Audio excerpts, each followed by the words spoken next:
Welcome back to the Explosive Library, guys. This is Advait, and I'm back here with yet another incredible video. Well, today I thought I'd make an educational video. So, today we are going to learn on how to write research papers. So, I have mentioned 10 different steps here which I would be elaborating shortly. Firstly, choose a topic. Select a topic that interests you and is relevant to your field of study. Okay, so it should be of your subject. Say I'm going to be taking a biology as an example, being a bio student. So my topic of study is say biomolecules from grade 11. So I will select the topic. I should know what my topic is. Okay, firstly that. Secondly, ensure that your topic is neither too broad nor too narrow. It should be manageable within the scope of your paper. So you don't want to delve too deep into genetics and all that in biomolecules. If you are taking biomolecules, neither do you want to go over just the basics. It should have some scientific knowledge as well, but not too deep. To make your paper very long. Second, conduct good research. Gather information and sources related to your topic. Use scholarly sources such as academic journals, books, and reputable websites. Take thorough notes and keep a track of your source for proper citation later. So this is very important. While you're researching, many a times even I've done this, while you're researching, pay attention to what sites or what documents you're referring to, and be sure to make a note of them, as you would be needing these to be written in the bibliography as citations, so as to not have a plagiarism. Third, develop a thesis statement. Formulate a clear and concise thesis statement that summarizes the main argument or point of your paper. Your thesis statement should be specific and debatable, providing a focus for your research. So this is like in DPS, we have the rare statements for our rare projects. So it should be a statement that clearly defines the boundaries of your thesis in the all the research you've done. One single statement that clearly defines the start point to the end point. That should be there. It's your thesis statement, and it should be mentioned prior to beginning your actual paper.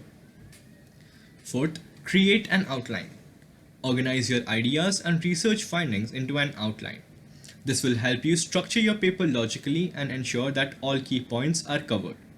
Include sections such as introduction, literature review, methodology if applicable, results, discussion, and conclusion. After you've got a proper outline, you can start. So, write the introduction. Begin your paper with an engaging introduction that introduces the topic, provides background information, and states your thesis. Hook your readers and explain the importance of research topic. So, like the introduction, it should be captivating. Like the intro paragraph, I usually do this. I try to make it as comical or as fictitious as possible. Just reading the first statement, the reader should feel like reading the paper. I know it's a research paper and it has more of scientific evidence. That's another reason. The entire paper would have calculations and scientific knowledge. It'd be kind of boring. So the introductory paragraph should be when I read the paragraph, I should feel like, oh yeah, this sounds fun. The topic, it sounds interesting. So you can relate it to, something various fictitious topics or something that is popular. Okay, sixth, write the body. In the body paragraphs, present your research findings, arguments, and analysis. Use evidence from your sources to support your points and ensure a logical flow of ideas. Cite your sources correctly using the appropriate citation style. Example, APA, MLA, etc. 7.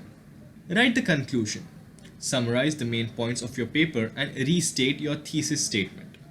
Discuss the implications of your research and suggest areas for further study or research. Avoid introducing new information in the conclusion. I usually like to conclude my research papers by providing a connect to the introductory statement.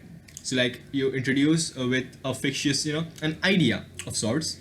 When I say fiction or fictitious, I mean an idea of sorts, something that's very unique, that's not actually occurring but could happened due to the implications of the topic of the research paper. So I conclude using that, I revisit the topic, I connect those two so that the entirety of the paper is, one singular piece. Eighth is revise and edit. Review your draft for clarity, coherence, and logical organization. Check for grammar, spelling, and punctuation errors. This is really important that you do a spell check before submitting, or your final save of the research paper. Ensure that your paper follows the required formatting guidelines. 9. Cite your sources. Create a bibliography or works cited page that lists all the sources you have used in your paper. Use the appropriate citation style consistently throughout your paper. So the last bibliography, as I said, the sites or books, whatever you have noted down while researching, you mention all of these in an orderly fashion in the bibliography.